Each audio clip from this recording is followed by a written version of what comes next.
សួស្តីអ្នកទាំងអស់គ្នាខ្ញុំនឹងមកបង្ហាញអ្នកទាំងអស់គ្នាអំពី basic Linux និង process ខ្លះនៅលើ Linux ចឹងណាជាដំបូងខ្ញុំបដូរ process របស់ខ្ញុំចេញពី user ទៅ root ចឹងទៅ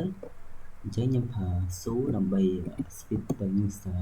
root របស់យើងចឹងយើងប្រើ su ទៅក៏បានយើងប្រើ su root ក៏បានវាដូរដូចគ្នាទេឥ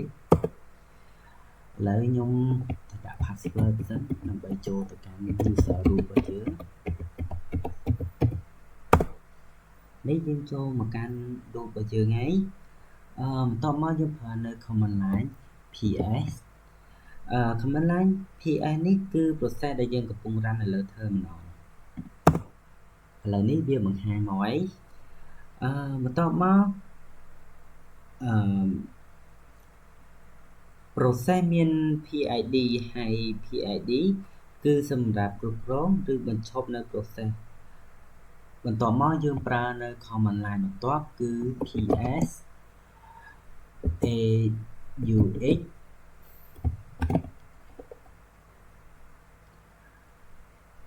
នៃ grep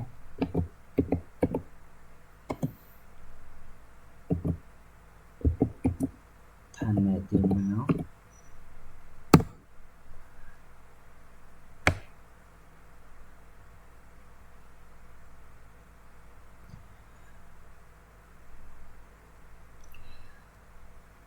បើសិនបើយើងចង់រក specific process យើងត្រូវការប្រើ ps aux ជា grep និង comment វាសូនៅ process ដែលតកតងនឹង Thanet វាមានប្រយោជន៍ពេលយើងចង់ check ថា service យើងវាកំពុងដំណើរការឬអត់ចឹងណាបន្ទាប់មកយើងចូលទៅ comment មួយទៀត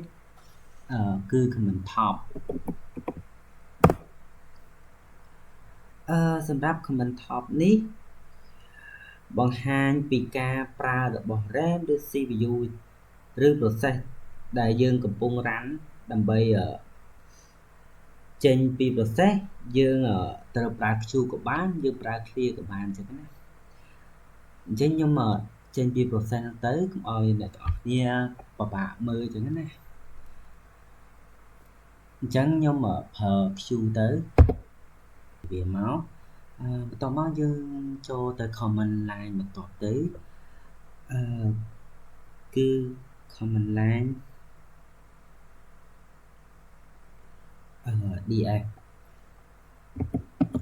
df option h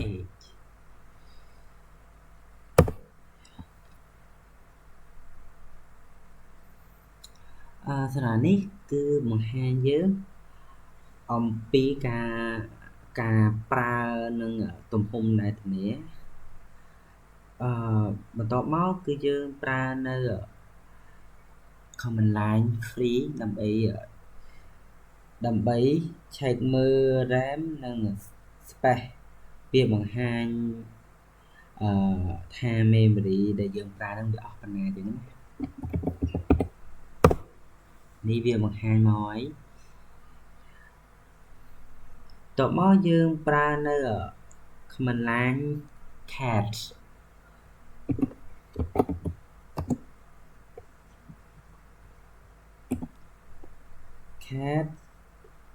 /process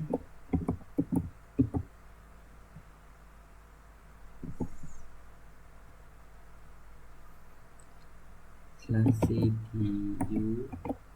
info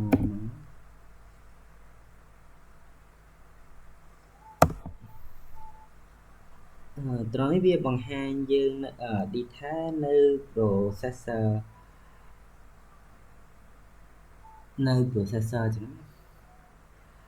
បន្តមកយើងប្រើនៅ command line whoami ដើម្បីចង់ដឹងថាយើងនៅ current directory មួយណាចឹងណាយើងវាយ command line ហ្នឹងមក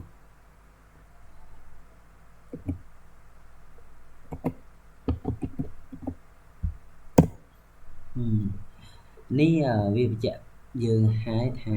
យើងនៅក្នុង user root